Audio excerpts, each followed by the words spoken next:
The guy RFK Jr. put in charge of his autism solution wasn't just experimenting illegally on autistic kids, he was actually chemically castrating them. I was looking through the Maryland Medical Board's disciplinary documents, and they're not great. There were multiple cases brought to and decided on by the board, so I'm going to be reading from several of these documents. And just a reminder that we're talking about David Geyer, the guy RFK Jr. tapped to basically solve autism, who's caught practicing medicine without a license, and former Dr. Mark Geyer, his father, whose medical license was taken away. Number one is the case against David Geyer, where he's accused of practicing without a license. And these findings actually reveal a lot of how they operated. The Geyers were found to have owned and operated several organizations, among those ASD Centers LLC. A snapshot of the website shows that they advertised as a place, quote, where medical solutions for autism can be found. Medical and solutions being interesting word choices, in my opinion. The website listed multiple locations, including several that suggested that ASD Centers LLC was either operating as genetic consultants of blank,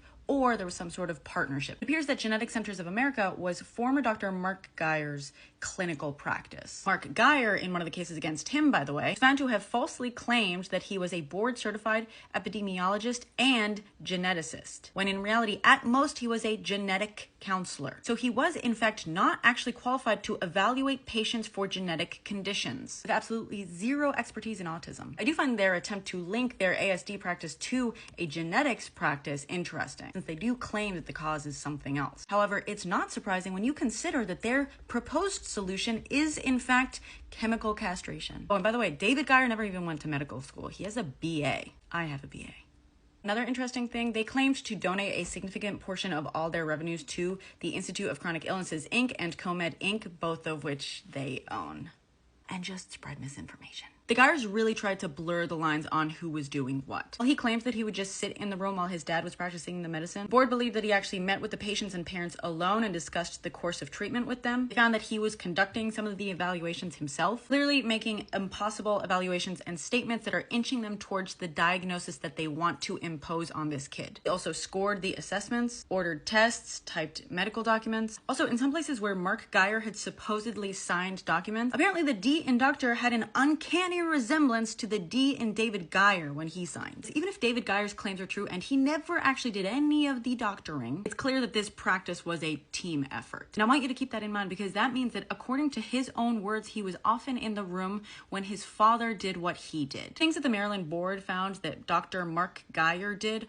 are frankly disgusting. I can only give you a summary, but trust me when I say that if you look at the details of each individual case, it feels a lot like abuse. The board essentially evaluated 9 specific patient cases. The children were subjected to treatment in 7 of the 9 cases that were reviewed. In 2005, the dynamic duo published an article making claims that were summarily rejected by actual science. Despite the rejection of their claims and findings because of their methodology and completely non-transparent methods, they decided to develop a treatment protocol based on their own debunked claims that included Lupron, administered with daily subcutaneous injections, usually by a parent, and bi-weekly intramuscular ones that they got to give. They also used a sham review board, members of which were the dynamic duo and Mama Geyer, which doesn't even meet the requirement of 5 members, let alone avoid the conflict of interest. Essentially, the pattern is this. A child who is diagnosed with autism by real medical professionals is brought into their practice by a parent who wants their autism, quote unquote, treated. The lack of credentials is not made clear. They are quote unquote evaluated and then purposefully misdiagnosed, usually with some combination of an unspecified developmental delay, heavy metal exposure, and possible precocious puberty. Lupron is a hormonal suppressant. It is used to treat many things, including slowing down prostate cancer, endometriosis, and uterine fibroids. I've also seen it used for menopause. One medically accepted use for it is to treat precocious puberty in children. There are clear diagnostic criteria and tests required for a diagnosis of precocious puberty. It's also used for chemical castration. It is not approved for the treatment of autism. In addition to that, it also, as mentioned, has a bunch of nasty side effects. Among other things, it's not recommended for people with seizure disorders. Autistic children are prone to seizures. Another treatment they subjected their victims to was chelation. Chelation is meant to remove heavy metals from the body, which can also lead to fatal side effects. And he just so happened to prescribe rectal suppositories that are not FDA approved. Now here's the thing, when I say he experimented on these children, I'm actually being generous, because even someone conducting problematic and unapproved research would, you assume, document their results in some sort of reasonable way. After all, you can't prove anything with your research if you don't have the results to back it up. But not only did they often fail to conduct initial evaluations or properly record examinations, he would sometimes start treatment without any information about a patient's physical condition. In multiple cases, patients were subjected to treatment that he never physically examined. That is not experimenting with chemical castration. That is just straight up chemical castration. And those that he did examine, he either didn't examine them adequately or give them the correct tests. And for those who were partially tested, all but one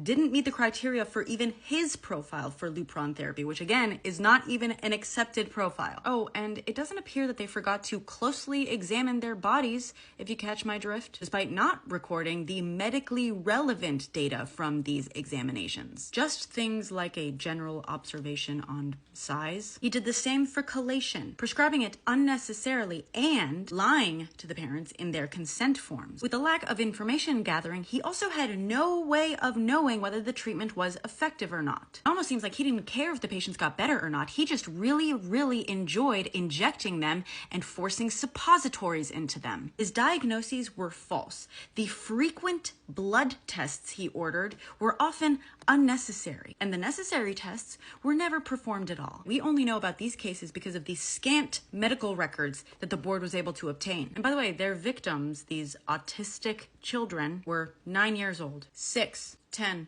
3, 9, 7, 8, 8, 9.5. Which, by the way, means that many of them were at an age where they could not be diagnosed with precocious puberty. And they were anyway. So, in summary, the man who is now in charge of solving autism and is creating a registry of every autistic person in the United States has a history of torturing and chemically castrating autistic children for, as far as I can tell, fun.